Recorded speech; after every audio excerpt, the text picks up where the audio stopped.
This song goes out to all the children that are still growing up in abusive homes where they are fending for themselves, and to all the children living in the system where they are kept alive but unlikely going to be able to achieve a proper life.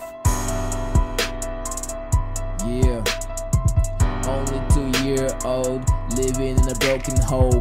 Mommy too busy getting it with daddy. No matter what he do, can't get her attention. Has to learn to grow up on his own, all alone. Kept awake at night from all the screams and fights, too afraid to close his eyes and rest for just one night, in case daddy decides to pay him a visit and please himself to whatever suits him right. A few more years to go by and mom is in prison. Daddy died from a last domestic fight. Nowhere left to go. Another child in a foster home. Her body kept alive, but her soul killed it by this life. A child pushed around, not wanted in any home with a background so big no family can handle it. Teaching him that this thing called trust only builds you up to tear you down.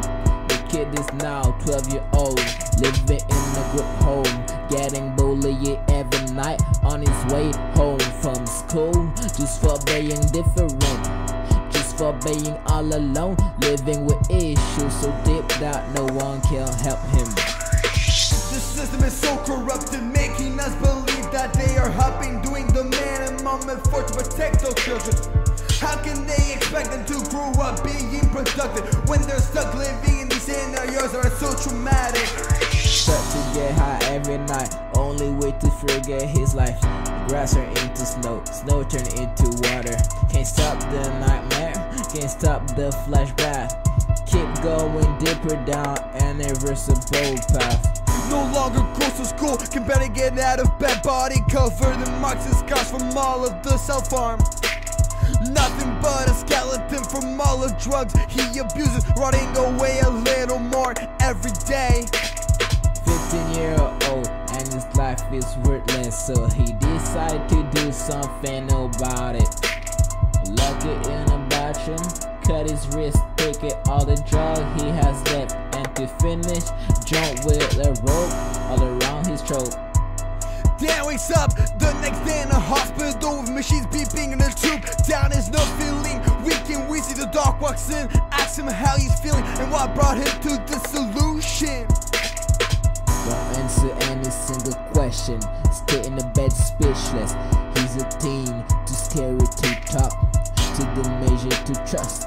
So the dart determines he's too unstable to be released. Transferred to upside, the place he's supposed to fix his life.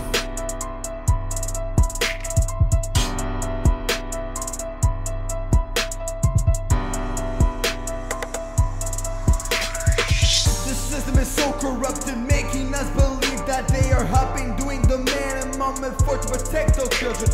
How can they expect them to grow up being productive when they're stuck living in these scenarios that are so traumatic? Yeah. All these people trying to get him to talk, knowing he went through so many traumas, causing him to self-destruct, his only way to survive. Yet he won't make a sound, just stares at a wall all day long. He follow all the rules, play the game, do what he had to do to leave this world. With nowhere to go, he's saying back to the group home. He hasn't made it as when he was taken to the hospital. Once he was discharged, they assumed he was alright, not paying attention to his actions, they just left him. He never intended to stay alive, no one cared to help him. He had a plan, figured out, just needed to find the time.